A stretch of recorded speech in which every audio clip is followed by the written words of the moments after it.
Can you give me a little test in your mic? Check. Perfect. Check. Perfect. Are we good? We're live? We should do this. Skibbity bop a doo bop a doo ba doo boo. The Come Up TV. What's up, ladies and gentlemen? The Come Up Television is joined by two esteemed members of the BMX community. And we should already start off by, we're starting off with some confusion. Phu from Epic and Max Vu. What's up, guys? Welcome to TCU. What's going on? What's up? We've got some confusion to start off. There's no confusion. Well, okay, here's where the confusion starts. Anybody in Southern California that knows anything about BMX has obviously gone to Epic BMX. And Phu likes to eat some weird stuff. So Nate and I got the idea, like, let's interview Phu because everybody should hear his story, the success story of an awesome BMX shop in SoCal, how it survived.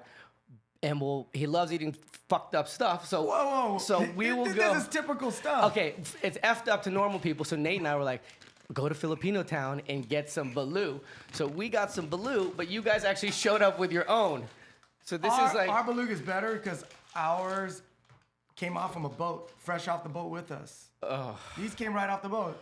Okay, tell people what this is for starters. It's a duck egg that hasn't been hatched yet. They come in different grade level. They come in either the Ru Young and the hardcore one where the duck has feathers. And the beak. So there's different levels of it. What culture typically will eat this? I think I've had them in Vietnam. I think it originated in Thailand. I think. And you guys love them. Huh? You guys love this. Oh no, you're good. And this is something that you guys. Oh yeah, I love this. It's a treat. You think you could eat that? Well, see, the problem is I don't think that I could interview you while you eat that because I think I would throw up. Can we wait till the last 15 minutes? No. You want to do this now? I want to do this now. I want to know about you, and I want to know about Epic BMX, and I want to know about how you got to the point you've gotten. Well, we have to get it started. We have to get the party started. Dude. This is how the party's gonna start. Okay, you guys. There's no way I'm gonna eat it. Yeah, you will. As soon as you crack the egg, I'm gonna the back of my throat's gonna start clenching and I'm gonna get sick. You might as well do it because I'm like just me thinking about you eating it right now. Somebody get him a bucket. Nate, get him a bucket. Yeah, get him a bucket. Somebody get him a. Bro. You've done this before. Catfish, maybe you just want to walk outside and I'll You want to do this? That's good. Get a bucket. I hate you guys.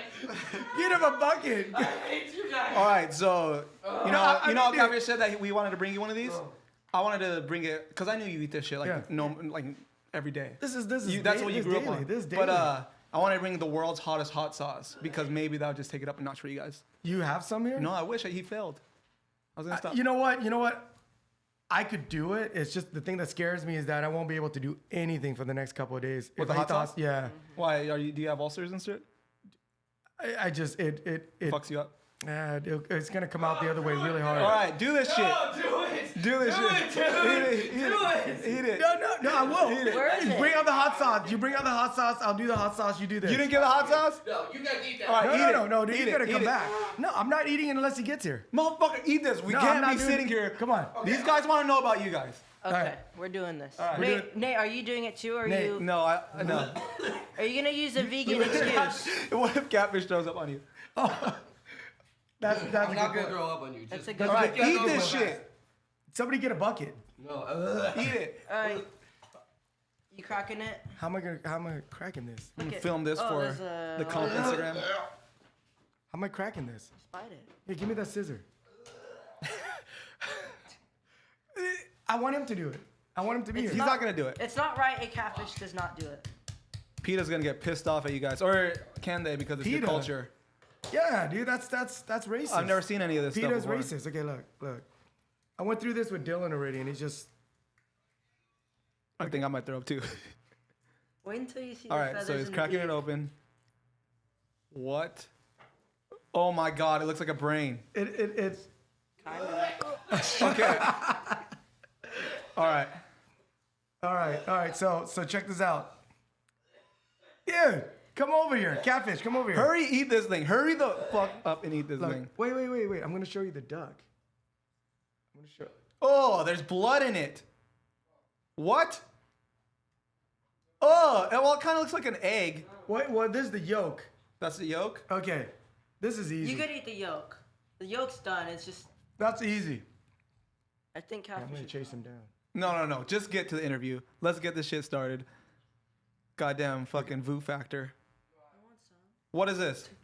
That's the duck. So that's the duck, and has the Look at the beak. there's a beak on it. Yeah, look. Oh, okay. That's pretty gnarly. All right, one more second, catfish. This is straight KFC shit here. Guys, I don't even want to smell it. Smells like a fungus fucking toe. Oh, dude, I'm finishing this. You just already swallowed. Oh, dude, I'm finishing No. this. Look at it. Oh, All right, man. catfish. He did it, ladies and gentlemen. Everyone should go to follow. No way, this is too easy. We still have 4 more.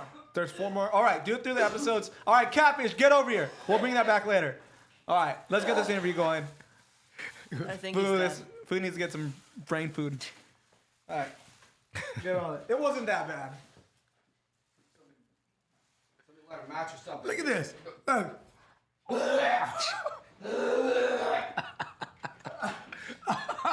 Is this? Me? Fuck, man. Doing?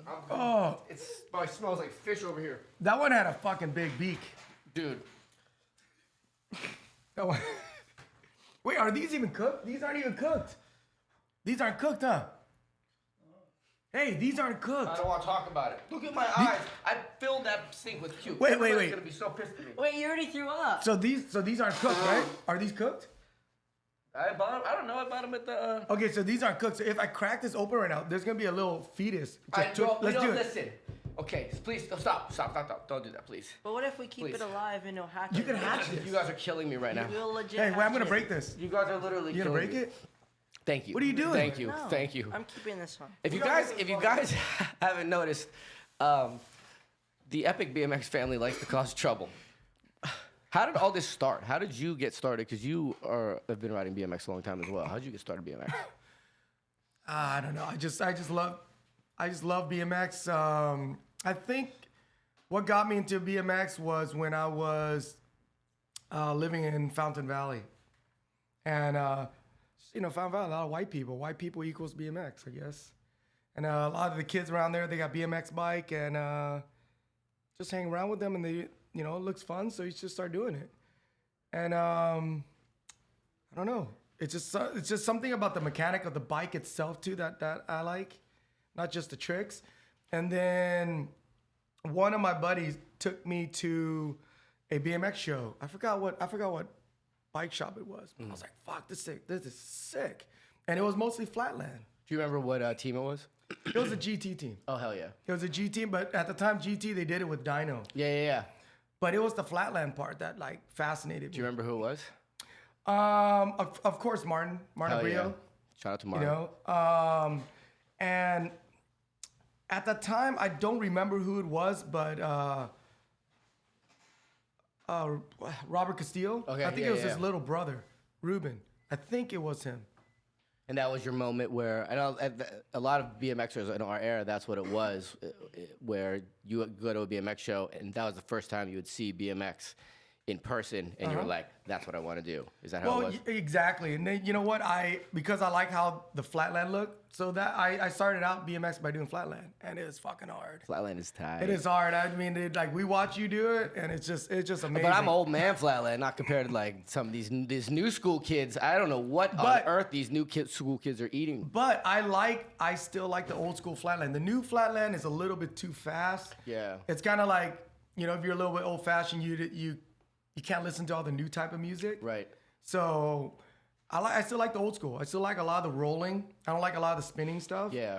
So then from then on, I mean, I just fell in love. And then one day I went over to my buddy's house, and they all race.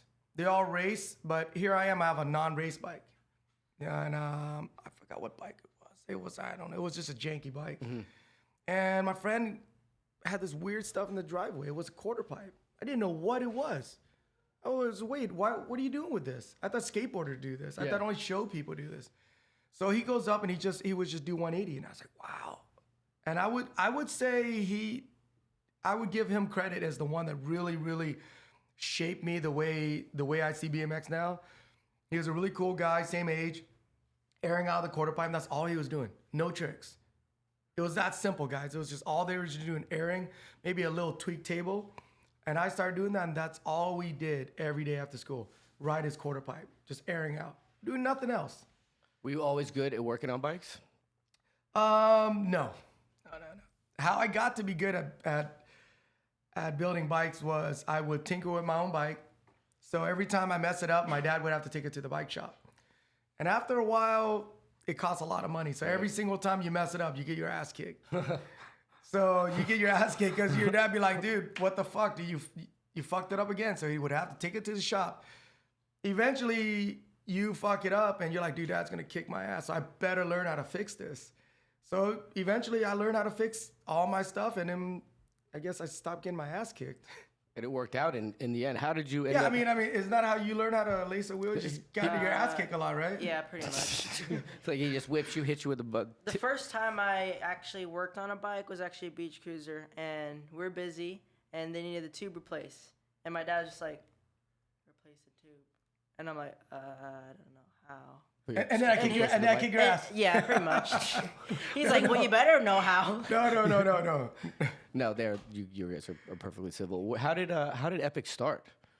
So then, the thing that sucks is that, you go to high school. I think a lot of us fell into that where start meeting chicks, like real girls. Yeah. And start With titties.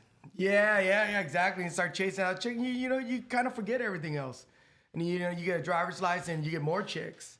You kind of faded out of that. So yeah, I was one of those dudes. I was one of those dudes that just stopped riding just because I wanted to ride something else.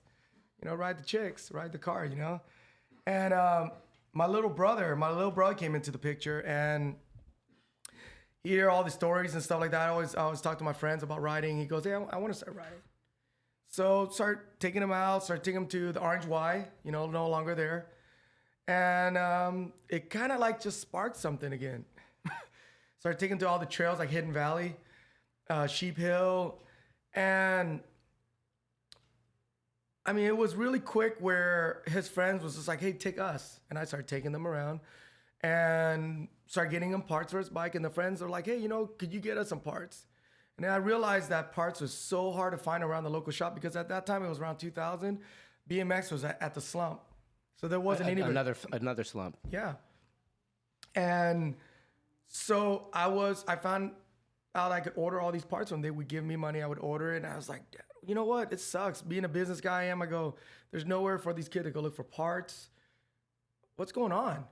So I mean, literally overnight, I was like, I was telling my little brother, hey, if I open a shop, you help me out. So I mean, I don't hang out with my little brother no more. He's kind of grown up, but he had a big part in this. Mm-hmm. And he said, yeah, dude, for sure. So within a week, we found a spot, called up everybody, and opened a shop. I mean, it was wild. Where I think back now, I go, dude, what the hell was I doing? Because there was no organization at all. We just found a spot, called up the landlord. Here's a deposit. Got some display and just started making a lot of phone calls to all these companies that I know, and before we know it, it took off. I really think the success of it came just at the perfect timing, because around that time when we did it, Fit just barely started, Volume just barely started, Fly barely started. A lot of people just started because that one BMX slump was just starting to regain. Right. So we just started at the right place, the right time. Why do you think? I mean, if to you guys that don't know, if you come to Southern California, you go to Epic, it's always you'll never not see a pro there. It seems like it's always a catalyst. Why do you think you run your shop like that? I don't think I run the shop like that. A lot of people have given me credit for making a really successful shop, and I've always said no way. I think it's a group effort. I think a lot of the community around me made that possible. A lot of support, and it's California. Anybody who wants to make it, I think they have to come to California. Would you agree? Yeah, for sure. I think that also that some of the team riders and anybody that knows you or that's been to Epic, they speak volumes about you, and I think it's.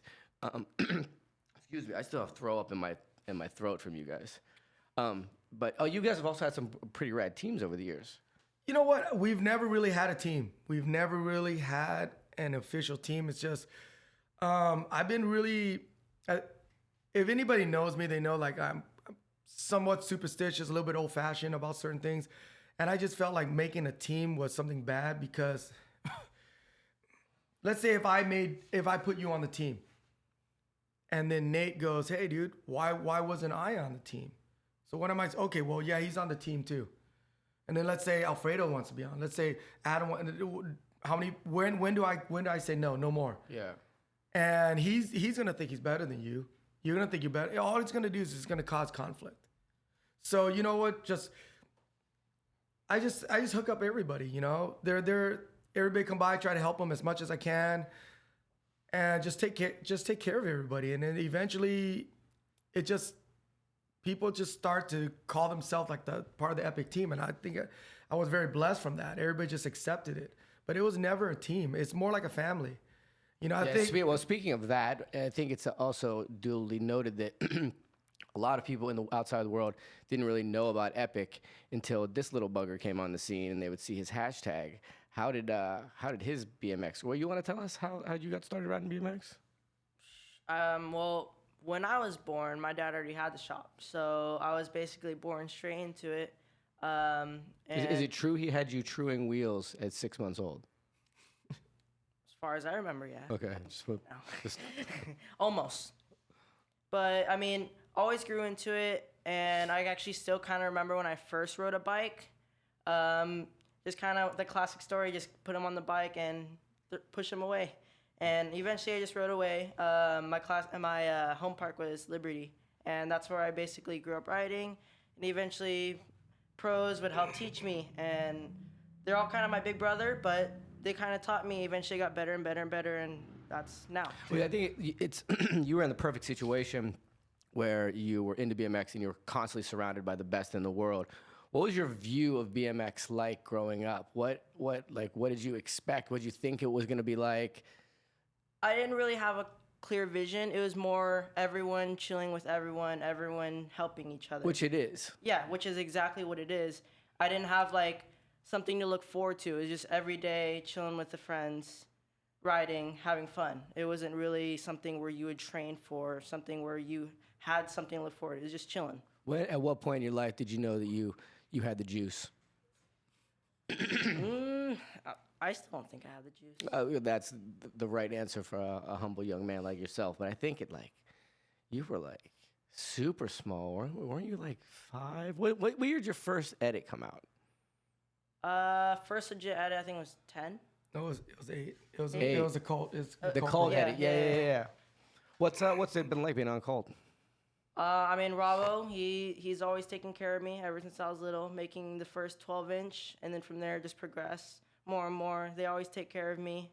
I mean, I can't really ask for more. You ride everything. What do you enjoy riding? Street, park? Right now, I really like riding the mini ramp. Vans, it's just fun. I mean, but I try to ride everything. There's the dirt, street, park, all that. But right now, mostly mini ramp. Who were some inspirations? It's crazy to say growing up because you still have a lot of growing up to do, but in your first couple of years of riding, who are people that you looked up to? Videos do you love to watch? I would say one of the main persons, Dak. Yeah. I mean, he's always going big, and I think that's one of the main inspirations. And then Dylan Stark, too. What was it like for you? Dak's a great example because he's like the hometown hero. But what was it like for you? Because, you know, LeBron James is LeBron James. Everybody knows who he is. Kids have heroes that are LeBron James. But if Dak walked into a mall, nobody would know who he is. What was it like for you having your hero not only be somebody that you hang out with, but he's your friend? Yeah, well, you kind of do see him as a celebrity, but then again as family. So, yeah, I do get, every pro that I see, I do get excited, but there's some of those guys that I get excited, but I know I'm going to go ride with him later. He's known me since I was a little guy. So I'd say it's more just kind of seeing a long-distance family member. Yeah, that's a good way to put it. How many autographs do you think you've signed in your life? Maybe 100. I've watched you sign 100 at one show. It's hard to say, but I'd say safe and say 100. Where do you see yourself in 5 years? 5 years, I would see myself in a van somewhere, riding a BMX park, traveling around the world. I mean, that's kind of my dream, just traveling around the United States in a little van. I mean, my dad inspired me that way. We got a little van, and I love that life right now. It's good. The travel life is good. Where's your number one BMX destination if you go anywhere to go ride? Anywhere in the world. Anywhere in the world. There's that Cayman Island skate park. And the then Black Pearl. Yeah, the Black Pearl. Or else Hawaii. I mean, I've Hawaii's been got to some good Hawaii, stuff. but I was so small I didn't even remember. But I also love diving too. That's what I was gonna say. Yeah. You guys are literally the most active family. I don't know when you guys sleep because you guys pretty much do everything. What are some things that you guys like to do? Because you guys do a lot of family activities together. What are some things that you guys typically do? Well, you live in California. I mean, what does California not have? Well, I've never been lobster fishing. you guys do that quite a bit. I see his Instagram. 10 lobsters we a go, day. we go diving. Of course, the bikes, and then we go up to the mountains. I mean, there isn't really anything that we just kind of limit ourselves. Whatever's there, we'll do it. You got any ideas and stuff like that? Hey, let's go hit it. We're open-minded. I mean, why just go? You know what? All I do is diving. You know, it's just like BMX. What do you ride? You know what? I only ride street. Why limit yourself? So there's not anything specific, but right now the flavor is, we do a lot of diving. Trying to be a little bit more with the nature, try to catch our own food. The lobster, the fish, doing all that. Duck eggs. I wish. I mean, dude, Jeez. I was just talking to you about building something in the backyard. Yeah, Remember about yeah. breeding some You chickens? guys Trying have- to breed breed stuff. some ducks so you guys can have fresh balloons. No. I was thinking about breeding some chickens in the back. I think it'll be fun. What's the most disgusting thing you've ever eaten? The pastrami. Fermented fish. Dylan Stark, like on his YouTube channel, he came up with this crazy idea of doing Vu Factor stuff. And he was just filming us eating our regular stuff. Like it was the stuff we eat for dinner, like this. Seriously, the beluga is like stuff that we eat on weekend. And he thought it was wild, but then everybody started sending us stuff. And this one viewer goes, try pastrami. We're like, what is pastrami? You look it up on YouTube, you can't smell it. You see people throwing up, I see you throw up, and you're throwing up, eating a bologna sandwich. Ugh. So somebody sent it, and we're like, dude, it's just a regular can, dude. What is it? We open it, and oh my God. It sprayed everywhere in the shop. Everyone evacuated out of the What did it shop. smell like? It smells like rotten puke. But you know that smell where it just triggers that in your Yeah, throat? it- Like, just like As this. soon as you crack that effing egg, No way. You know what? You can have rotten egg and you can have rotten milk. It smells like everything together, and it's got that sourness. It was bad. And that's why I respect you, because as soon as I would smell that, I'm like, okay, I'm not putting that anywhere near my mouth. You two are like, I'm gonna put that near my mouth and in my mouth. I am exactly like you. I'm running around just like with the pastrami. So, you know what? I tried a little tiny piece of it, and it got me sick. But I wanted to step it up, and we offer somebody. We go, hey, send another one. I'll eat a whole one, a whole fish. How big is it? Okay, imagine a sardine. Imagine a sardine. Dude. Okay. So the taste tastes nothing like it smells. It's very salty. It doesn't taste rotten. It just tastes super salty. So imagine eating a sardine that is very, very salty. The smell is just bad. You know what? You know what's like? It's like a dirty pussy. It smells really bad, but it tastes really good. Okay, so you look at it, you're like, whoa, that thing smells so bad, but I would hit that. Come on, you guys gotta relate with that. Okay. We literally just made podcast history Okay, right now. hey. Why you look at me all weird? Good God. What? But yes, you know what I'm talking about. Where you're going out late night and you pick up a chick, and you don't know she's been washed up. She's been dancing all night long, and then when you get there, you're like, whoa, but you would still hit it. Right, after enough tequila, I'm sure. So that's just like pastrami. You're like, whoa. Ugh. But then you taste it. You're like, whoa, it's, you know? Just the name alone makes me shiver. Pastrami. Pastrami. So I go, okay, I get it. As long as I don't smell it, I could eat it. So somebody sent us another one, and they don't sell in the U.S. I guess they got to import it. So with the amount of time it was gone, and keep in mind this is fermented herring. But it got more rotten as it was in the jar. We don't know why. When we got the can was inflated. It looked like a little football. So you guys can look it up on Dylan Stark's YouTube. Oh my gosh. We didn't want to open it inside the shop because we were afraid it's gonna explode. So we put it outside, shot it with a BB gun. Sprayed everywhere. It sprayed everywhere. We looked inside, there was nothing besides fish bone. The meat has deteriorated. Fuck. But the whole place smells like shit. Did you guys lick the can? Oh no, dude. If you smell it, you can't do anything. I was throwing up. I was on the other side of the building, still throwing up like, Yeah. like you just. I don't know how you guys don't throw up like that. Honestly, I wanted to really eat a whole one. I saw a guy on YouTube. He challenged himself. He ate the whole can and he slurped it down. Oh, that wasn't even bad. This guy was the worst. So I go, you know what? If you challenge me anything, I'm almost not gonna refuse unless I'm gonna die. So I go, you know what? Fuck this guy. Fuck this guy. He's making me look like a pussy. Send me another jar. I will eat a whole one. And if I could handle a whole one, then I will eat a whole can. And that was the last jar anybody sent us. Wow. So, if anybody wants to send Phu some fermented fish, I'm down. I'm not that easily scared. So wow, you are a much braver man than me. Talk to me a little bit about the BMX scene here in Southern California. It's a lot different than all over the world, and like I said earlier, you guys are pretty much a catalyst for that.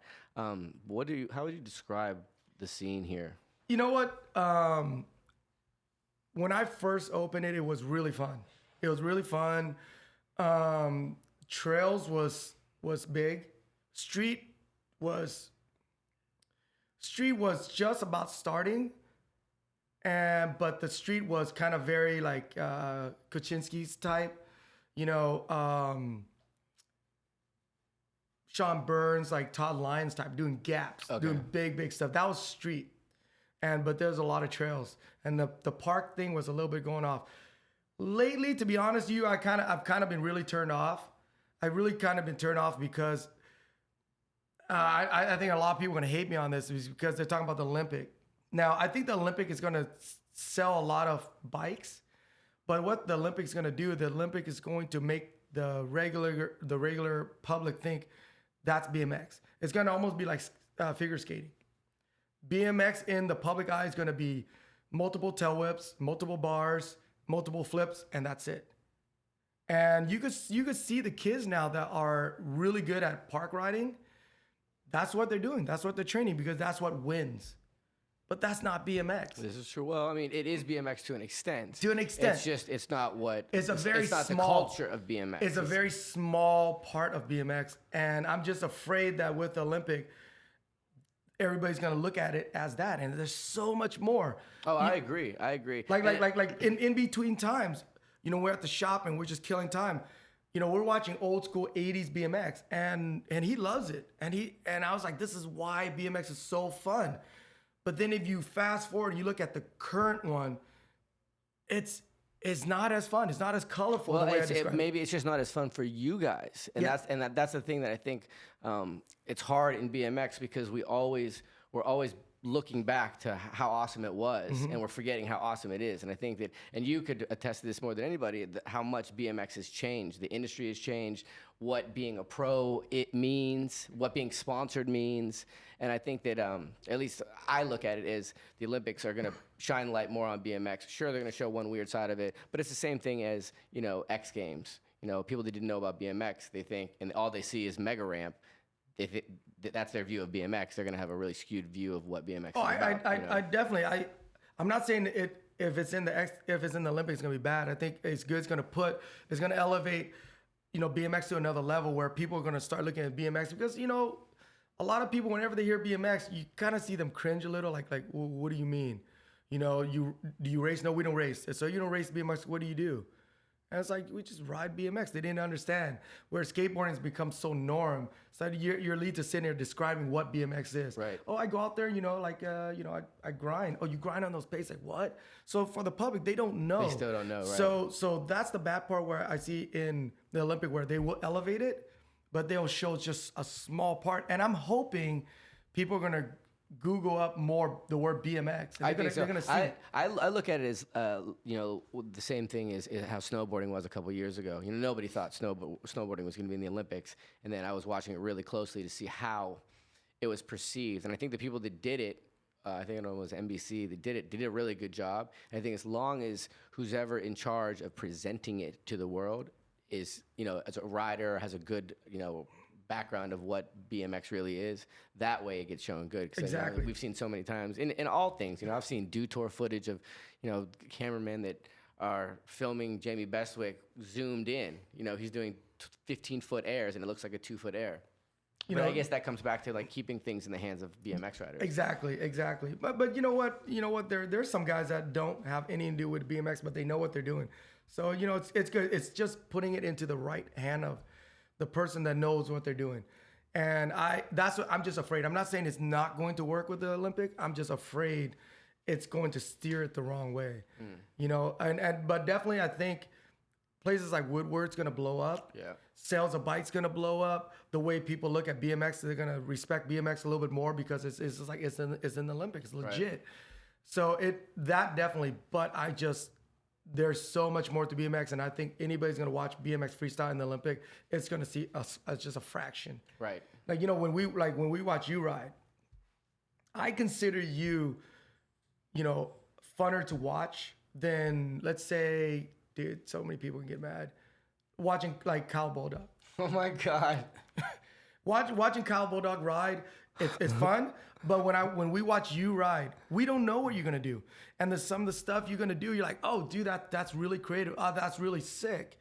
Well, I mean, and that's the thing with modern day contests, and I think it's pushing away from that. I think I don't even know what year we could point to where the flip whips and the tail whips started to get too crazy, and it had to be those tricks to get in every contest. You know what I said?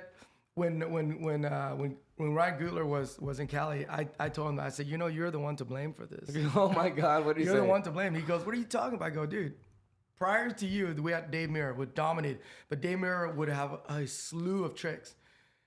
Then here came this kid, and you go out right away, like 1080, double flip, double whip, everything you're doing, and then end it with the fronty, and end it with the fronty. End it with fronty. So you open up that door that now all the kids behind you was going, whoa.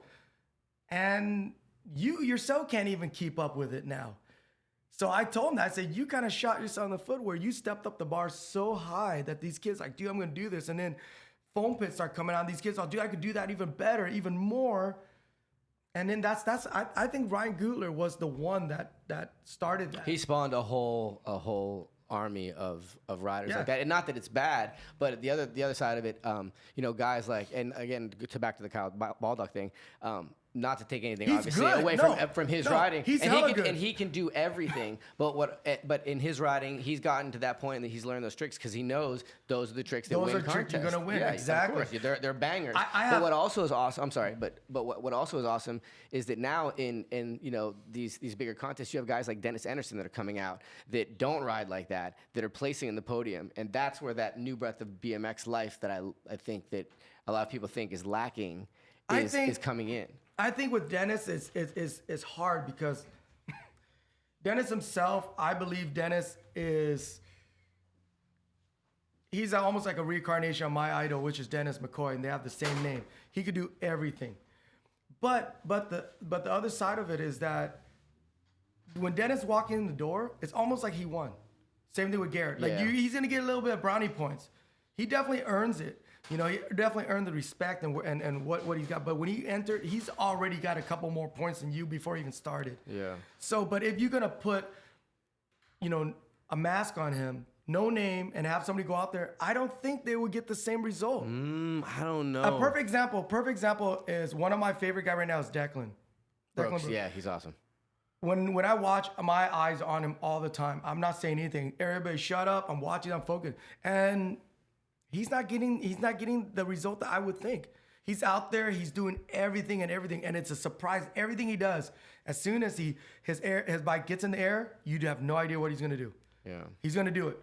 And every single contest he has that fast forward and the wild and all these tricks, you can't predict what he's gonna do. That's what I love. Yeah, he's good. But then going back to you know the mainstream park rider, you could almost name every single trick they're gonna hit. Like today we're watching the 2018 fees in where, and we're sitting there, and I'm not gonna name anybody, but we're sitting there, we're counting, and in one run, one of the rider did 12 tail whips in one run, and we're like, there's so much more in BMX. Yeah. But I can't blame him because he knows that's what it's going to win. That's Right. what I'm going to do. Right. And so therefore you surrender to that. But it's so stale. It is and it isn't. And that's the thing that, I think it helps guys like Dennis to come to these contests and ride differently. But also in the defense of the judges, like, it's really hard to judge 150 dudes. So, if you want to make it into the semis, you're really going to have to stand out. So you're going to have to do lots of tail whips. And a lot of guys, the tail whips a tail whip is almost like a turnaround trick now, where they hit a quarter, it's a double whip.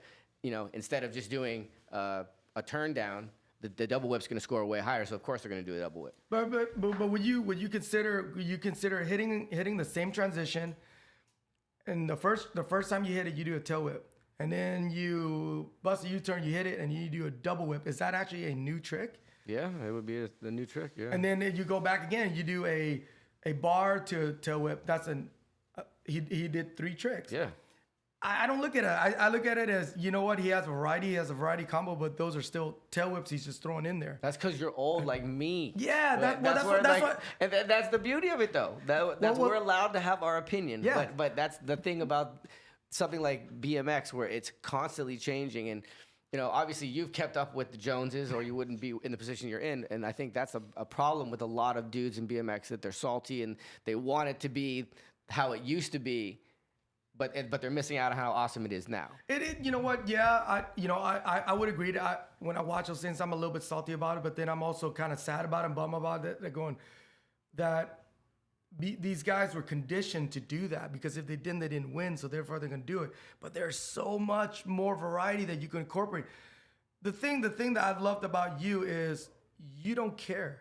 You don't care what's going on. Be honest. I'm going to do this. Yeah. You hate me, you love me, I'm going to do this. And every single time I watch you're in town, I'm sitting around watching you ride. Dude, you're making me blush. It's just fun. That's why I've always loved riding with Max. We've always the Rocket Air. That's it. He's been doing rocket since you were 9. Literally, since you were 9. He saw you did that, and he goes, "What is that?" Because nobody around there does it. I go, "Oh, that's a Rocket Air." And then he started watching you do it. And I think you're the one that taught him how to do that. But see, that's the BMX we were talking about earlier, that it's hard for people to see. That, they're only going to see the Olympic side of it. They're not going to see the camaraderie. They're not going to see, I can imagine how many dudes that have been on road trips have stopped into Epic and just hung out there for the day. I love the it. I love BMX. it. And that is also needs to be noted that Epic is not. It's just a BMX shop. There's no other. You don't sell. You sell some weird stuff here and there, but you're basically a BMX shop. Well, we don't. I mean, I wish I could sell Beluga out there. What else are we selling? I saw on somebody's Instagram story last week that they were headed to the shop, and there was cops, and there was somebody that stole some bikes or something. What happened? No, somebody stole a bike. You were saying we sell weird stuff. So some guy really, he wanted a bike and he couldn't get the bike, so he cut the lock and took off running, and we gave chase. I mean, how are you gonna run? How are you gonna outrun a BMX rider? That's not gonna happen. I mean, and he chose the wrong person. Like one of my guy that helps me there, Victor Salazar. Shout out to Victor. I mean, he's probably one of the most healthiest guys. You trying to outrun Victor? He's got abs. I think Victor could have caught him with one leg. Did he catch him? Oh yeah, he caught him. He just went there, and the guy was gassed, and he threw down the bike and fell, and then he tried to run. Victor just grabbed him. Victor grabbed him, and then, I came there, and I was... what bike was it? It was a one of those 29-inch, what they call them, wheelie bikes. Yeah. Is that the D blocks, the homie, the wheelie bikes? Yeah, the big boy bikes. Yeah, this guy wanted to wheelie, and it was a 29-inch GT, and so yeah, I mean, it. I don't know what the guy was thinking. You know, he's going in there, but he tried, he struggled. It was jungle out there, and he tried to get it. How often is that? You know what? It hasn't. Sadly, we're going on our 19th year. That is awesome. 19th year, but it's not just me. That applause is to like a whole series of people. Right. But in the last 3 months out of that 19 years, the first break-in we had, they broke into the shop through the roof. So I don't know what happened to the alarm. I guess they dismantled or something. But somebody DM us through our Instagram and said, "Hey, you guys aware that your front door is open?" What? So we got out there and we looked at it. We go, holy shit, the door's open. The gate had a perfect rectangle cut out of it. So we went inside, and sure enough, some of the ceiling panels are missing. And bikes were missing, some parts were missing. It was like a full Ocean 11 job. Holy shit. I mean, the cop's like, wow, you're handling this pretty good. I said, no, because I'm amazed. I'm giving this dude credit. He earned every single thing he got. He did it well. It wasn't a sloppy job. This was a pro's job. Wow. And so they snuck in through the AC vent. They ripped open the AC the air chamber in there, and then they went through the vent, and then they jumped down, and This is so complex. They cut the gate. When they jump down, that's a 12-foot drop,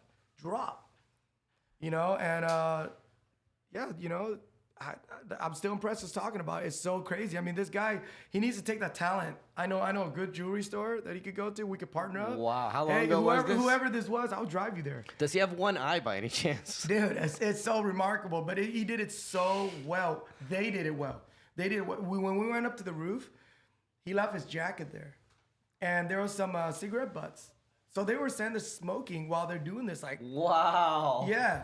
And when they left, you know what? They left the door closed. Nobody would have known.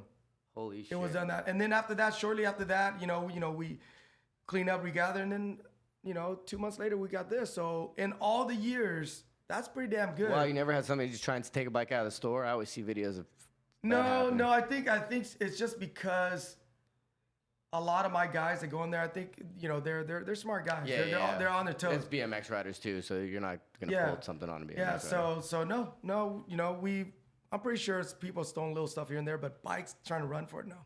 19 years. What's your secret to success? 19 years in a very hostile 19 industry. Hard work. I don't think you could ever fail if you work hard. I know a lot of guys out there that try to start a shop and all that, and everybody's out doing, having a session, and he closes shop. The honey wants to go hang out, you close the shop. You know what? Your mind's in the right place. You want to open shop, you got your inventory, but you're never there. And when you're there and it's late night and you got a last customer knocking on the door, hey, dude, I'm going home. He's going to want to go somewhere else. He's like, right. Oh, dude, I want to get a session in, but you're not there for me. So it's the hard work. I think with anything I try to teach my kid, brains, no, muscle, no, it's the hard work. Anything you do, I think one of the things that we have in common is you wrestle. Yeah. That's the one thing the coach teach you. Hard work. The first guy quit is the guy that's going to lose. Hard work. You don't know. The other guy was about to quit, so you keep on going. The cardio is going to get you through. It's the hard work. Anything you do. Like Nate, that's another thing. Like Nate, he's one of the hardest working guy. I mean, it kind of contradicts what I'm saying that it hasn't happened for him yet, but I think it will because he's always hustling. Always hustling. And it's when you're hustling, you're out there working hard. If for any of you guys out there, whatever you want to do, with all the knowledge you got, it doesn't do anything for you. If you don't have the hard work and the hard work ethic, you're never gonna make it. You go out of Harvard, you got $1 million, or you could buy $1 million worth of inventory. If you don't work hard, nothing's gonna happen. What to any aspiring brands out there, kids that are starting brands, what sells? What works in a BMX shop? What do people buy? You know what? It's hard to say. It's hard to say. We were just talking about that the other day. Handlebar sells more than forks. And then somebody said, well, because handlebar geometry is changing. Fork? I mean, a fork is a fork. The offset, there's 3 different offsets. You're going to buy a brand new fork because somebody changed from a 25 mil offset to a 26. It's not enough. But handlebars, you got height. You got back sweep, up sweep. You got an outrageous amount of different things. Yeah. 4-piece bar, 2-piece bar. So handlebars sells way more. I think fork, we sell a fork maybe a couple a month. Wow. Handlebar daily. Wow. Daily. Handlebar stems daily. But fork, you really think about it. I mean, what's there changing a fork? A fork could go to like 5 different frames. Right. But a handlebar, you could change handlebars. It's night and day. Yeah. It's night and day. So that sells a lot. But like that thing I was saying about the hard work. I mean, Robbo, he's probably one of the hardest working guy. Well, I think that, and I talk about Robbo a lot sometimes on the podcast, in that you and him are the same, where if you're a BMX rider in Southern California, there's a pretty good chance that you've met Phu or you've met Robbo at a skate park. You guys are just chilling, hanging out. And how important is that to the business? It's very important. Like I said, again, the hard work. He makes the effort. He makes the effort to go out and shake hands, greet people, say what's up. And same here. There's very rare that there's a BMX event that I'm not there. Right. Same thing with Robbo. And that's why everything he does is not innovative. I mean, it's just regular BMX stuff. But why does everything he have works? Because of his hard work ethic. The guy's always hustling. He's always hustling. I think one of my favorite saying is, and you guys know the thing he always says? If you give me, he said it once to me, so if you give me a bone and I will make you a T-bone dinner. It's as corny as it sounds, guys, but basically he's trying to say, I'm going to make nothing out of something, because that's hard work. You can't top that. Right now, if Robbo was to just scratch Colt and start a new brand, I have no doubt, I'll put money on it, that it will blow up. Oh, for sure. Because all it takes is hard work. The kids out there, they want to relate to a brand where going, oh, hey, I know the owner. Oh, I know the team. Other than that, if they're just buying a brand that they have nothing relation to, there's a bunch of brand out there. A lot of the brand we carry are top-notch brand. Right. But why don't they move as much? It's because the people that own it, the creators, the people that run it, they're nowhere to be found. So kids can't relate to that. One of our best-selling bikes and parts is Ethan Corey. Because why? He's always at the skate park. He's always meeting and greeting the kids, always filming the kids. The kid could just barely, bunny hop me. He's like, wow, that's sick. Here, I'll do a little story. So he's relating with the kids. It's that relation and that hard work that makes it work. For all the kids out there, say, I got a great name. I got this great product. It doesn't mean nothing if you don't have the work ethic. But I, as an outsider looking in, I see that as your influence, obviously, being with him and having him work at the shop, because you've known Ethan since he was this big. A little bit younger than Max. What's that been like for you as, somebody in the industry, watching somebody go from just a local it's kid? Rewarding, just very rewarding, very rewarding. Like, seeing Dakota grow up as this little kid that got dropped off by his mom, to seeing him pull up, in the car, and he's a grown man. He's about to get married. It's like now seeing Ethan, I think Ethan's a 3rd generation. Yeah. It's very rewarding. But then there's also the other bad part where I see one of him, but I've seen 10 other failure, and the failure, has to do with like drugs and alcohol and all that stuff. Or not working hard. Yeah. You guys had God, I am such a fucking asshole for forgetting his name. That's okay. It's probably you. Calvin. Oh yeah, Calvin. Yeah. Calvin to me is my hero because what he did with Chris Doyle. I mean, I look at him. I don't care what he does from now on the rest of his life. He's my hero. Right. He talks about how you go and you make it, you work hard, and you make it, and after that you just kind of sit back and do what? Where he's talking about how you know, he keep on working, and then, you know, that's how he keep to be where he's at. Whereas you work so hard, you finally made it. Congratulations, you're sponsored. But the truth is, that's where the real work comes in now.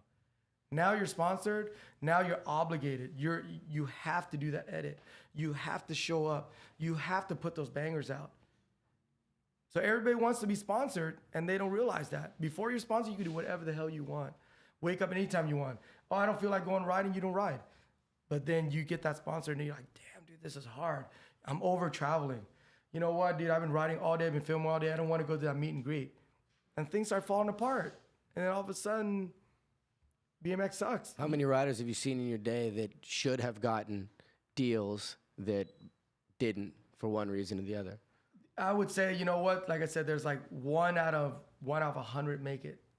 I've seen so many talent. I'm talking about good talent, you know, and they just let it all go away.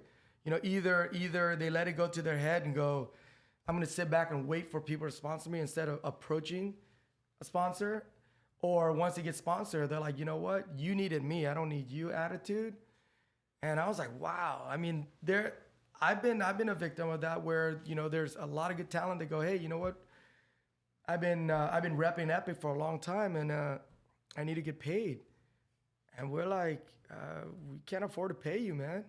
You know, so, well, then I got to go somewhere else. Because, you know, that's where the money goes. Okay, well, I could help you as much as I can. You know, we're your local shop. Whenever you need help, we're here. Oh, yeah. But, you know, as soon as I'm start paying you, that friendship go out the door. Now it's all business.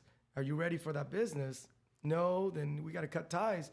And somewhere down the line, they're gone. They faded out because that attitude. You know, like, I think Hucker's a perfect example where he just kind of mind his own business. He just kind of rode. I've known him since day one, you know? Remember the first bike we sold him. He's the way he is now is the exactly way he was back then. He hasn't changed a bit. He just rode, and people start coming and going, hey, we really like what you're doing. We like your attitude. That's another big thing. Humble is the best way to be. Yeah. And they go, you know, we want want that humbleness and that cool attitude to represent us. And we know guys that are just so good. Nothing's happening. Why? Open up your eyes. Why? You're an asshole. You're an asshole. Yeah. You're an asshole. All these kids see you as an asshole. These kids go, he's related to that product. Fuck that product. So it can't, you know? I remember once Robbo again, we hang out a lot, and he was saying something about one of his rider, and he said, yeah, dude, you know, I got word back that he wasn't being cool to some kids at skate parks. I call him out, I go, hey, dude, you better knock it off. And yeah, you know, after he explained his situation, I could see why he's mad, but he says, unfortunately, you're in the spotlight. You're in the public eye. Sure. You suck it up. For sure. Or else I can't have this. So he's out there, you know. I mean, It's hard for some people to understand that they're representing a brand. Yeah, I've been in that position myself. And that's something where even with Max, where people go, dude, I bet you'd be stoked one day when he's sponsored. I'm like, you know what? If it happens, it happens.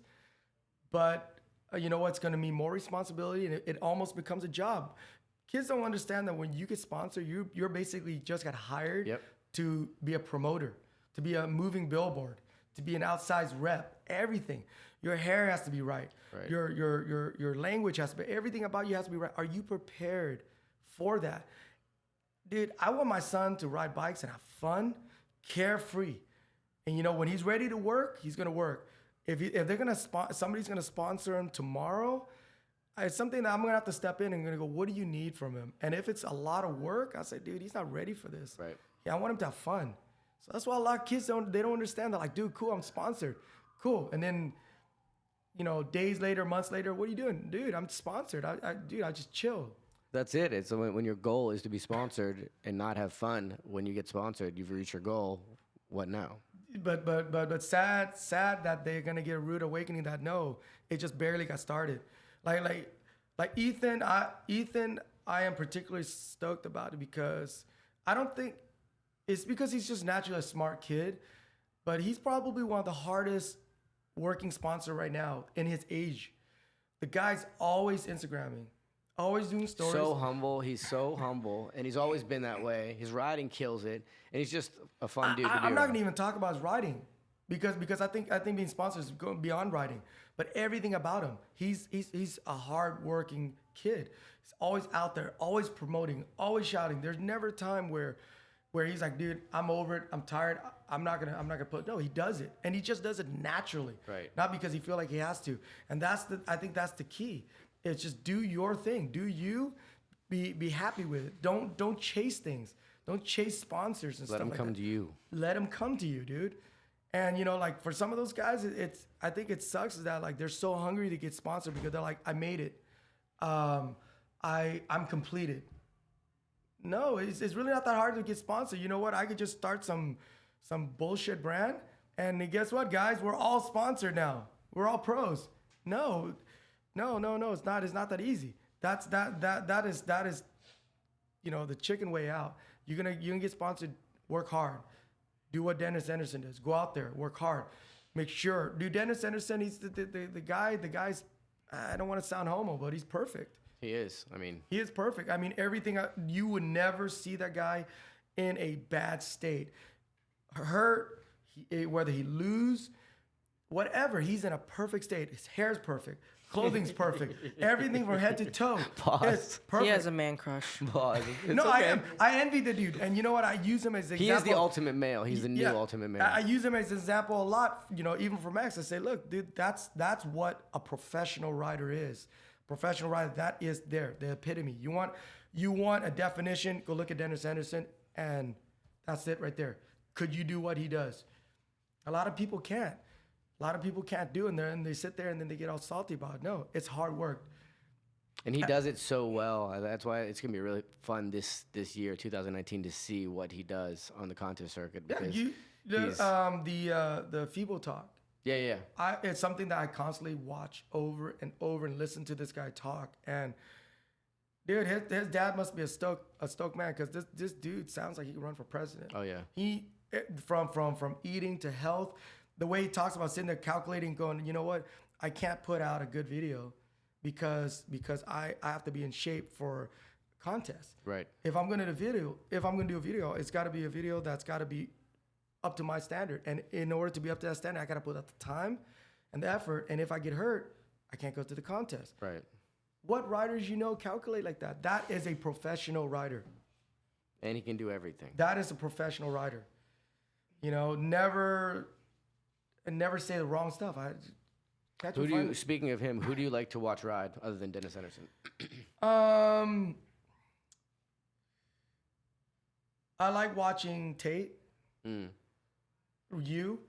Thank I you. like watching people where you don't expect them to do something and they do, and you're like, whoa. I would never think that you could do that. Or like Dak. Dak, a lot of people say, you know what? He does like huge drops, huge gap. But the thing about him is that he could visually, he would drive around and he'll bust a unit and be like, dude, you know what? I get this. Okay, yeah, I could hit that. He could vision that. And you'd be like, oh, dude, I would have never seen that. You know, and then somebody else, some smart ass go hit that same thing, going, look, I did, it's easy. Why can't I get sponsored? But you didn't see that. Right. He brought that there. So I like watching people like that. You know, I don't want to sound biased, but like, you know, Dylan Stark. Dylan kills it.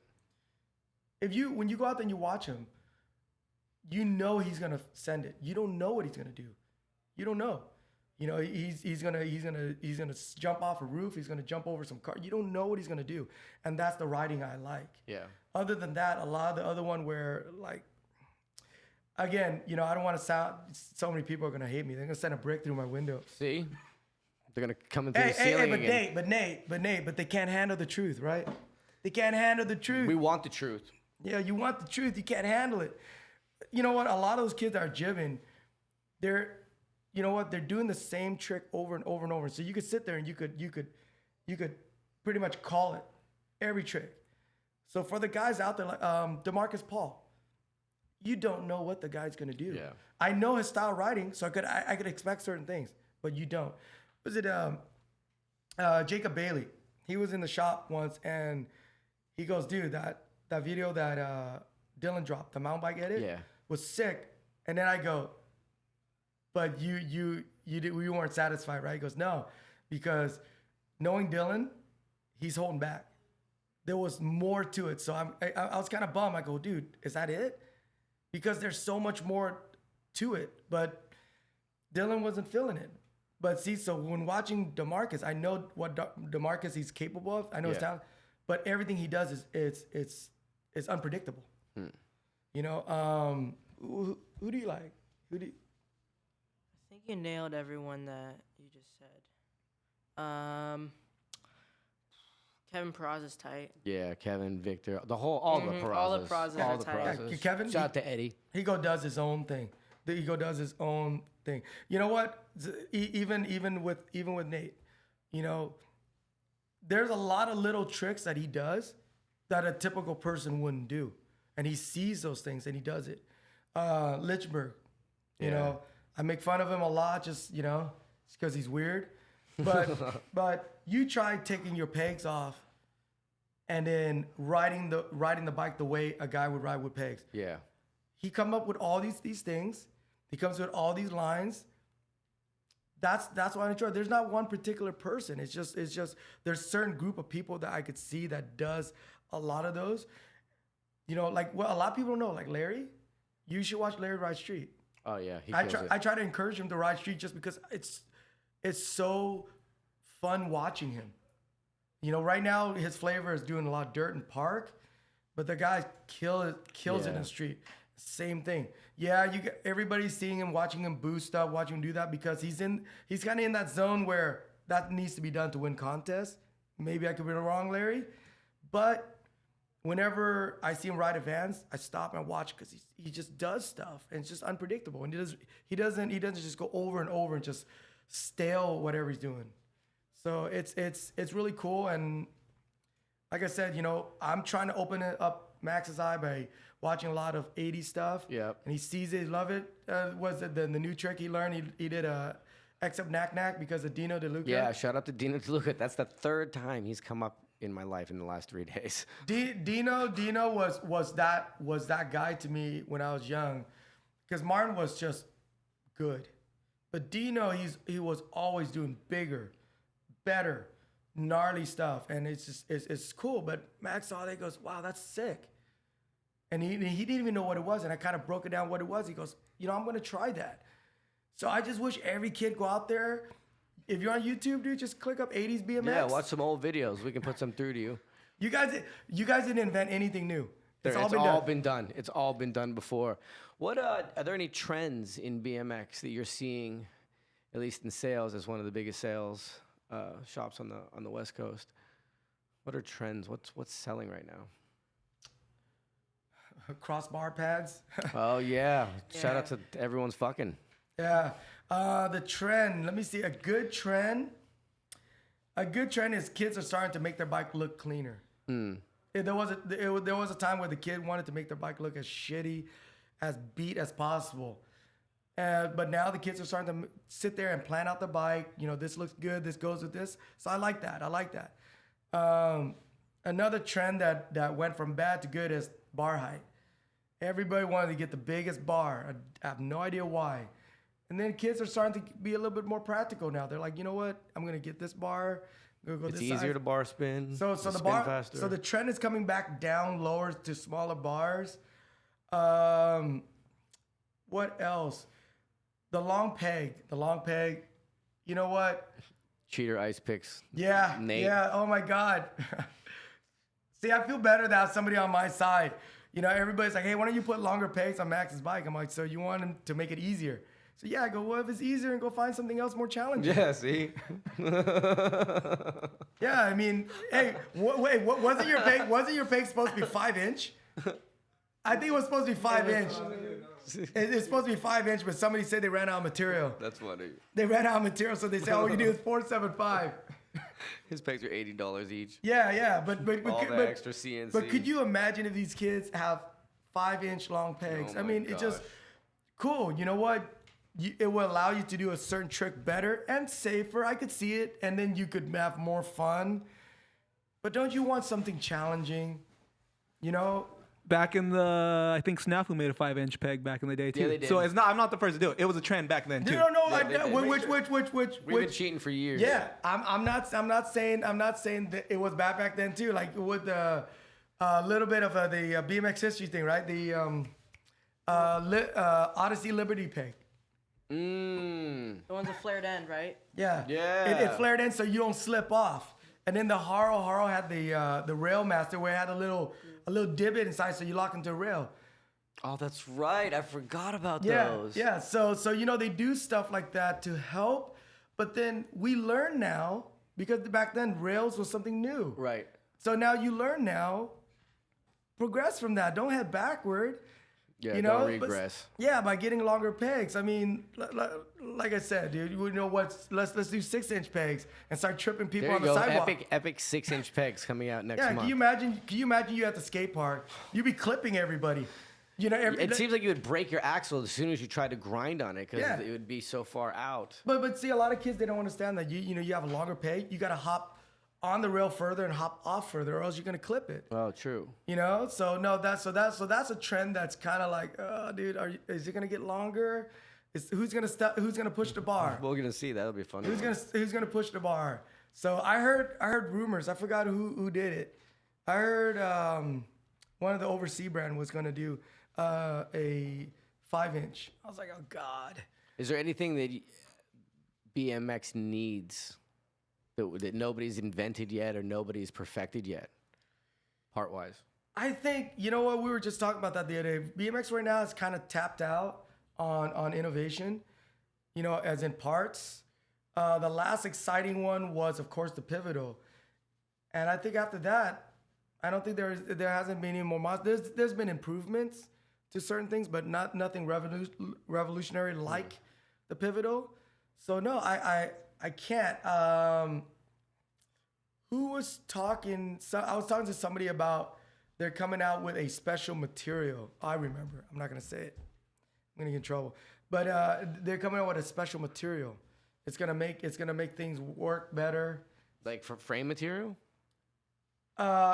I'm not gonna. It's just a new material. Ooh, okay? but we're getting dirty here. I like this. no. We've got top secret information. It's a new material. It's nothing. It's not like rocket science. But Is new it material. lava? Is the material lava? Because I've always wanted a fucking frame made of lava. It's balloon. Oh, even Yeah, better. Just yeah. the egg frame. Yeah. What advice do you have to anybody? Because I think a lot of people in BMX, especially BMX riders, they've dreamed of opening a shop. You know, some guys say, okay, I don't want to have a normal job. What am I good at? What do I know? I know BMX. I want to open a BMX shop. What advice do you have to any of those guys out there that want to open a BMX shop? It's different. It's different where you love BMX. That doesn't mean that you're going to be a good BMX business owner. It's different. Everybody thinks I love BMX, therefore I'm going to be good at it. No, it's not. If you open a shop, you have to be ready to dedicate time in, time out for it. You're going to give up riding. You remember Emmett Cruz? Oh yeah. So, decades ago, he hit me up. He goes, "Hey, I want to open a shop. I want to ask you." So I go, "Are you gonna be ready for it?" He goes, "What do you mean? You're gonna stop riding, stop hanging out with your friends, and do all that. You're probably gonna be really good at it, but you're gonna have to quit everything else." He goes, "Why would I stop riding? I'll probably ride more. I'm gonna win. When are you gonna ride? When you're in here, your homies are out riding. You're gonna be working 7 days a week. Oh, you're gonna hire somebody in. Will they be able to run the shop the way you run it? Because the way you run it, the way you envision is different. It won't. So you're gonna have to always be in here tending your baby. And then you're either gonna start hating it or you're gonna understand it and you're gonna love it more. So that's what a lot of people don't understand. So you know what? I was very good at BMX riding. You know, I'm sponsored by all this, therefore I'm gonna open a shop, be successful. It's been proven that it does not work. It's been proven it does not work. I don't care how much BMX tattoo you have on you, showing the love for it, it's different. It's different. You know, for me, I was never that good at BMX, but I love BMX, and the other part I love is the mechanic of BMX, the mechanism, the innovation of it. And that's what I think made, me happy where I'm at my shop. and I like the hard work.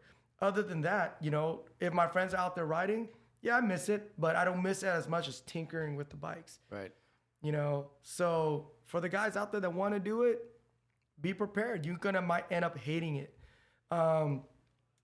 Chris Courtney opened up the village. Yeah. And Awesome park. yeah, Shout out awesome. to Chris Courtney. But see, Chris is one of those guys where he understands hard work, and he understood what needed to be done, where he's going to devote most of his time there. And that's why you haven't seen much action from him in the years, because he's devoted that part of his life to that. Right. And are you ready for that? You know, there's no point of you going to go, you know what? I got what it takes. I'm going to open a shop. And you're only in that shop 2-3 times, maybe less in 7 days.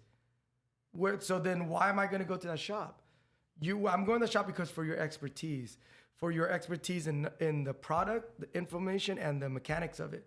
But if you're not there for that, this guy doesn't know what he's doing. Your worker doesn't know what he's doing. Why am I here? Just because I need support because you're a pro? Because you're good? No. You know, I wasn't a pro. I'm nobody. But I went out there. I showed the passion. When customers come in, I love talking about BMX. I love talking about how to fix the BMX. And the people, you know, apparently they appreciate that. When people come in, I say, hey, how you doing? When they leave, I say, hey, dude, take it easy. You need anything, let me know. A lot of people, after spending 7-8 days there, they're like, hey, dude, later. And as soon as you leave, they lock the door. You know, our door's open. You know, we have people knocking on the door when we're still there. And I'm like, dude, come on in. And do you have that? You might think so, but I guarantee you once you get in, you're going to hate it. And so you got to ask yourself that. How much are you going to give up, and how much are you willing to accept the other part of it and love it? What's been the best part about running Epic over the last 19? For the bicycle geek in me, it's like the innovation stuff I see, and just helping the industry with innovative parts. You know, I think I'm a very, very lucky guy. I'm very blessed that I have, you know, the most credible people, the most talented people come and asking me for my opinion. Like I remember growing up, Alan Foster, you know, he was the dude. And then one day he came in, he asked me, the fuck am I? Alan Foster is asking me for my opinion. And I gave him some intake on some stuff, and then I saw some of it went to work. And then, you know, you're talking about like Phu Vu come in, and I'm like, wow. And I think that's the rewarding thing, is that, you know what, you don't have to be good on the bike. You don't have to be, you know, like a great welder, great engineer do it. You just have to love it. And I loved it so much that I got to be where I'm at. And these people, they give me that chance. I mean, I get to look back at BMX and you know, I get to say, you know what, hey, I had some input in that. Hey, I had some input in that. Oh, I remember when that was getting made, and so-and-so came talk to me about it. And I think that's the most rewarding. And then the second part is, of course, seeing the kids come up as, you know, the complete poser, complete wannabe kid. You're like, dude, that kid's never gonna make it, you know? To he's one of the most influential guys. Of course, a lot of the guys that have made it, I don't know how I do it, but I kind of point out going, this guy's gonna make it, this guy's gonna make it. Most of it turn out pretty true, but there's that reward, you know, that's seeing it, that I think it's the most priceless thing. That's awesome. And you have such good energy that amidst not only you, but your entire family. And I think that's, earlier when I asked the question, that I really think that's why Epic is what it is. It's a catalyst. You go in there, people are smiling. It's BMX only. It's a family. It's that camaraderie it's kind of hard to talk about. You know, like it's just like what you said. There's a lot of people that have opened up shop, and they feel like, you know what, hey, it's a rider-owned, support it. You know, you got to support it for other reasons. You know, like for us, I love my community. I grew up in my community. I went to school and did all that. So if I could help one of the Groms, let's say he needs a job, and, you know, granted being old enough, you know, you go there, I'll give you some hours, put some money in your pocket. You know, hey, could you help me with this? I'm gonna help him with it. And, you know, you got to have that kind of love for your community also and the people also to do that. Whereas everybody else, you know, there's a couple of people out there where they have shops and they're like, come support me because I'm Riders Own. Okay. But you're an asshole. You're okay, yeah, you are a rider, but you're an asshole, so why should we support you? Yeah. And every dollar that they make never goes back. There's other bike shops out there that say, hey, you know what? We're BMX. Okay, so how are you putting food on the table for BMX riders? How are you helping? You know, if so-and-so in your area is a BMX rider and he needs a job, if you could afford it, would you put him on the payroll? You know, if you could spare, you know, something from, would you? And they won't. You know, for me, I love it enough where if I could help you because it's just because I love it enough, I'm going to help you. And I will say this: being in California on and off for damn near 10 years, almost there's no BMX event that goes down in California without prizes from you. You sponsor everything, and I've seen even out of state stuff. I see stuff on Instagram where you're sending stuff across the country. Practice what you preach. You know, like you know, I've heard one of the guy got laid off. He got laid off from one of the you know job he got, and he was a great guy, great rider. And I was afraid that the scene was going to lose a really great guy. Not just because he rides good, but he's genuinely a great guy. So, you know, I go, hey, you know, I reach out to him. I go, you know what? Like, you know, I could use somebody here a couple of days, you know? And cool, you know, got him in, made it last where he was able to find a full-time job, but it kept some money in his pocket where it kept him around the scene. Yeah. And you know what? He was around to give us Disco Stew. You know, Josh Clemens. Hell yeah. Imagine if we lost an asset like him where he had to move back home. We wouldn't have him. Disco Stew might have never happened. That's so sick. That's so awesome. So you know, if you're gonna go out there and you're gonna preach about all the BMX and what you've done for BMX, do it. Don't, you know, talk the talk and walk it. Don't just go out there and like, hey dude, you know, I'm a Riders Own, I'm old school this, I'm old school that. I built a fucking bowl in my park, therefore you should come. It's like, what have you done? What have you done? What have you put out? You know, like Adam Alfredo, like I've always said OSS is such a staple because if you remove OSS, there have been a lot of riders that might not have happened. Right. If you remove Epic out of the history, you remove like King's Ride. Oh yeah. You know, you remove Albies, Empire. You remove them out of the history of BMX. There have been a lot of pros that might not have happened. That's a really good point. But then if you remove somebody like, let's say, Schmo Shop, that normally he's selling beach cruiser but the Olympics coming, so he's going to carry BMX, what's he creating? You remove him from the history of BMX, nothing's changed. Nothing's changed. Think about it. Think about who's around now because of OSS that we're not around here. You know, I'm thinking about Began. Of course, the guy's talented. He could have done anything. You know, Stevie, Began, Tyra, Connor. I think those guys were talented from out there, but OSS brought them in and have exposed that talent to here and helped them at the same time get them to where they're at. Right. You know, with us, the same thing where, you know, there's people like Dylan, Ethan, Dakota, Victor, Salazar, all those guys erased me from the history. Erased Epic, not me. Wouldn't have had it. King's Ride, you know, what's that? Steve Mackin? Is this Steve Mackin?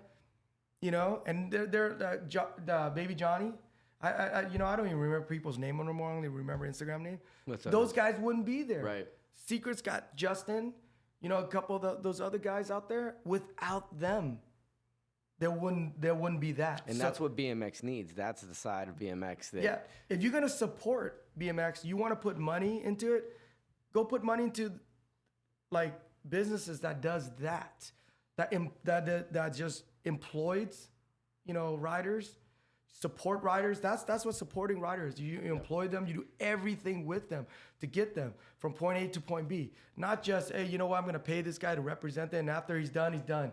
Like Ron Bonner, you know, with Trey Jones, he is part of that shadow family forever. Right. Forever. And see, Ron, like he employs, you know, riders. He employs people that are in that to help him grow. So that's I think that's so important too, because then, you know, people that are in the trenches, they know what the trends are. They know what's popular. They know what. When I'm buying something from certain companies like that, I know that dollar mine is going to help take care of riders. That's awesome to hear. You know, whereas if let's say you went up to a beach, like a beach cruiser shop, you know what? They're selling BMX because BMX hot right now.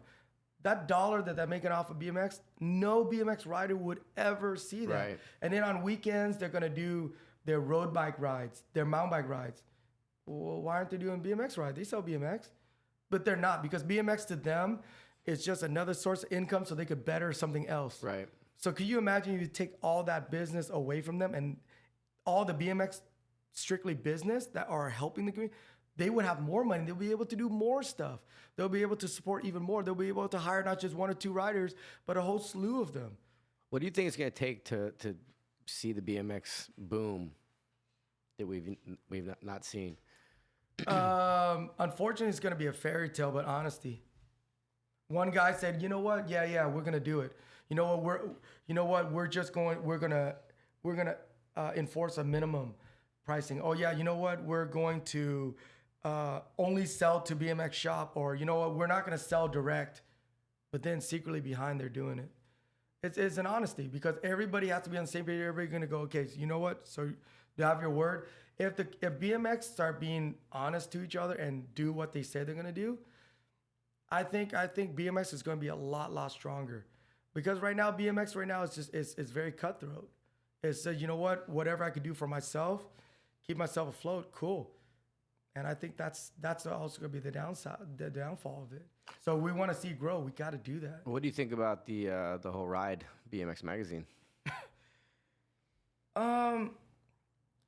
It's bad, because anytime you see something like a brand, like a solid brand, something that's affiliated with BMX, not work out, automatically you're gonna get outsiders gonna think BMX sucks. You know, that's why they're dying. But I don't think that was it. I just think it's the social media, the convenience of the social media. Yeah. You want to read something, you could pull it up. Yeah. What I was surprised is that all the guys that run Ride, they're like the BMX media OGs. Yeah. And I was surprised. I would have think that they would have done something more with social media, where I went on a website where you could actually read a book and you could flip the page, swipe it, and do something like that. And, you know, I of course I'm not a social media guy, so Yeah. I'm just thinking out of my ass. But I was surprised they didn't have something up their sleeve, or else maybe they Well, would. I don't think they were ready for it. I think that how. I think their hands were tied. I think they wanted to. Like right now, I think Jeff is doing that RBMX, and we're gonna see a big change. I think they wanted to do it, but their hands are tied because they were under somebody else. Right. But then the social media thing is what I think. But then I also think the flip side. Why is then Dig so big? Dig magazine is They're figured it out. But what are they doing? Is it the culture? Is it the U.S. are so over, you know, like paper? Are they too environmentally, you know, they don't want to print? What is it? But the argument could be social media killed it. But then why is Dig bigger and better? What, are they quarterly? I'm not sure. But I will admit I am ashamed that I'm not a subscriber to it. You know, I should subscribe to it. Maybe they'll send you some free ones now. Sell them in the store. Well, it shouldn't be free. You know Sell what I them mean? in the store. They'll send you a free one. You can sell them in the store. It shouldn't. You know, I should contribute it. But it's such a quality magazine, and it defunks the, oh yeah, you know, social media killed it. Why are they? Why are they doing it? So I don't know. But with it going down, it definitely was something where it was not going great. Here's another thing that, BMX is dead. But BMX is not dead. We are right now, the amount of bikes that we move out our door is more than ever. Really? BMX is not dead. Holy shit, that's awesome to hear. I'm sure a lot of people will be pumped to hear that. BMX only seems dead is because you have more companies per rider ratio. So if, let's say you have a company and in each year they're supposed to sell 1,000 in order to profit, upcoming year there's gonna be 3 companies. So how are they going to meet that 1,000 rider to meet their quota? So they can't, the amount of bikes they have per rider ratio to profit, it doesn't meet it because there's too many bike companies. Right. So that's why each individual company feels that hurt and feels that slump. They have to lay off people, and then now people go, oh shit, BMX is dying. It is not. I guarantee you guys. We are selling complete bikes more than we've ever That's had. awesome to hear. That is There's definitely more awesome to hear. contests. There's more. If BMX dead, then why does the Olympic have any interest in it? You think BMX the Olympics that's true. stupid? But there's just too many companies. Oversaturated. Oversaturated. And you know what? Good. You got guys that are open-minded that are thinking, but why don't just, hey, you know what? Why don't I bring my idea to this company and see what we can do? Think outside instead of just, I'm going to start a whole new company. You start a whole new company, you make a sprocket and a frame. You're making the pie get smaller. You make a sprocket and a frame. That's it? That's not a company. That's a fetish. That's something an Instagram. Yeah, exactly. That's something you do, but it's not. It's not, but because he got burned somewhere from a company, therefore he's like, fuck them. I'm gonna, dude. Dude, this thing's about to break. Dude. You know what? You're not helping. You're not helping it. You're hating an industry that cut you because maybe you didn't work hard enough or because they made a wrong judgment.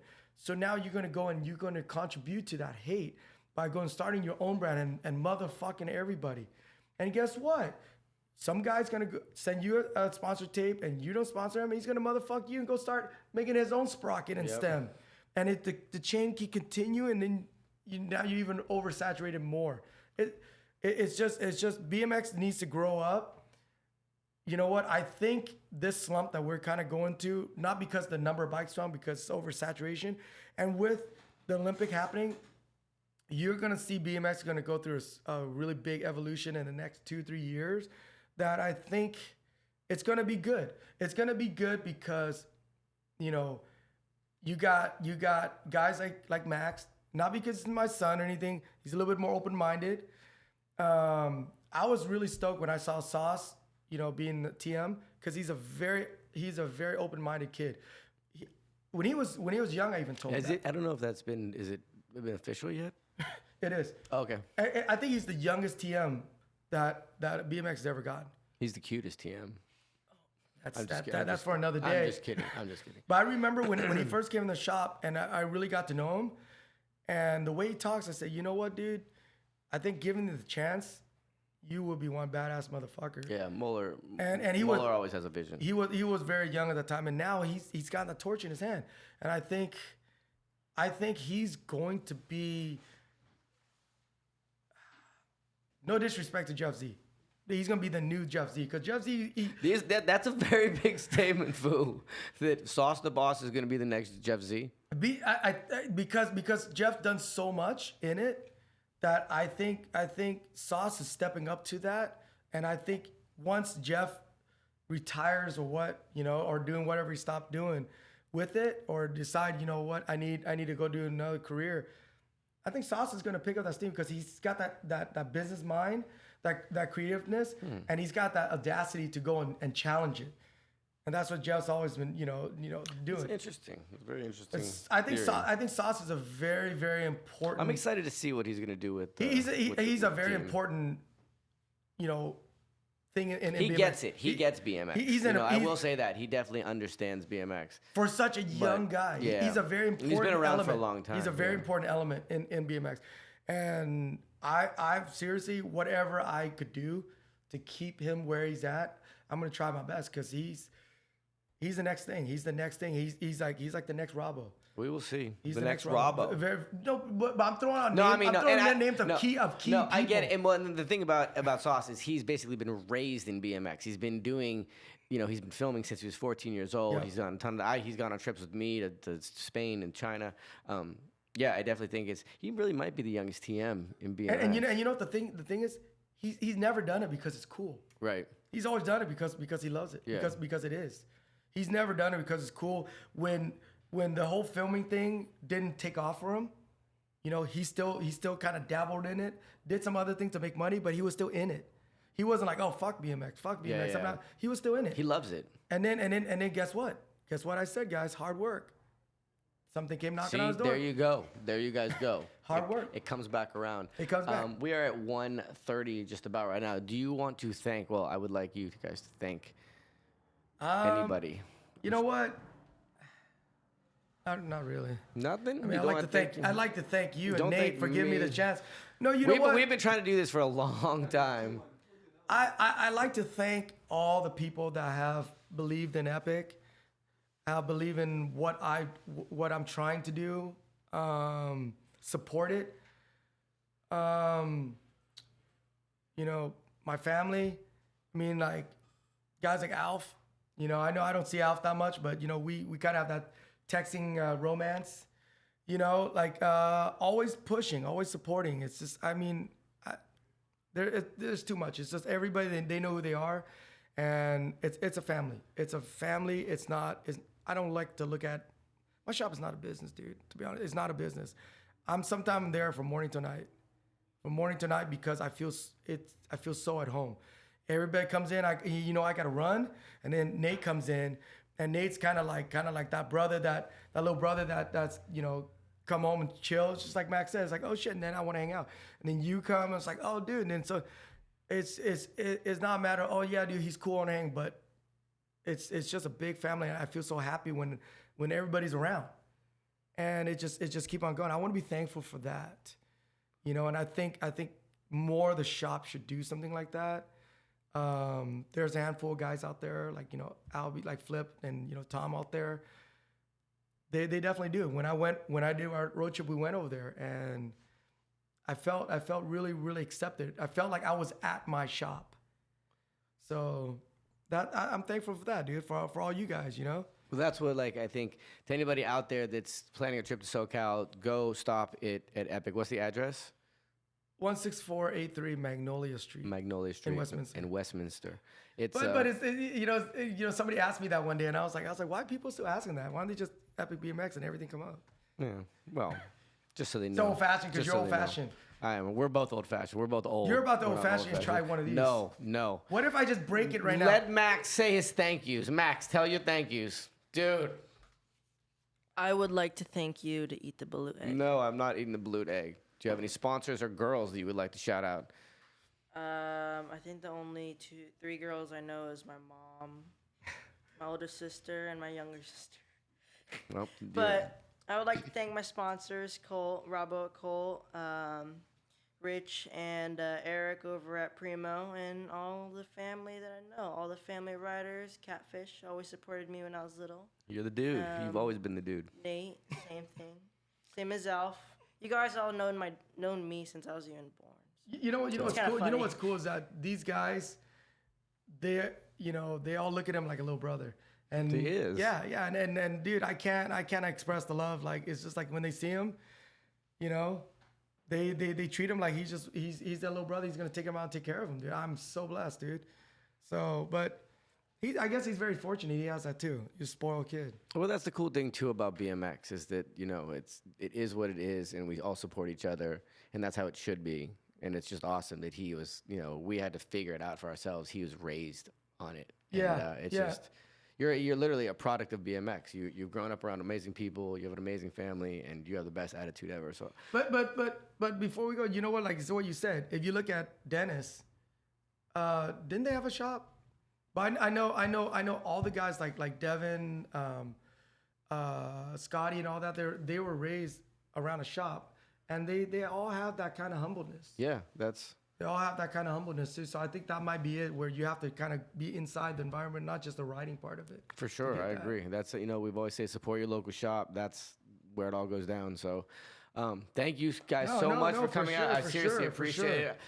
Thank you for eating that. Thank you for making me throw up. Adam is going to lose his mind when he sees the puke in the sink. You guys have been checking out the Tcu Tv. Like and subscribe. And if you're ever in SoCal, go visit these 2 fine gentlemen at Epic BMX. Gentlemen, thank you so much. Yeah, TCU, support BMX, support TCU. Yeah, that's what we do. Peace.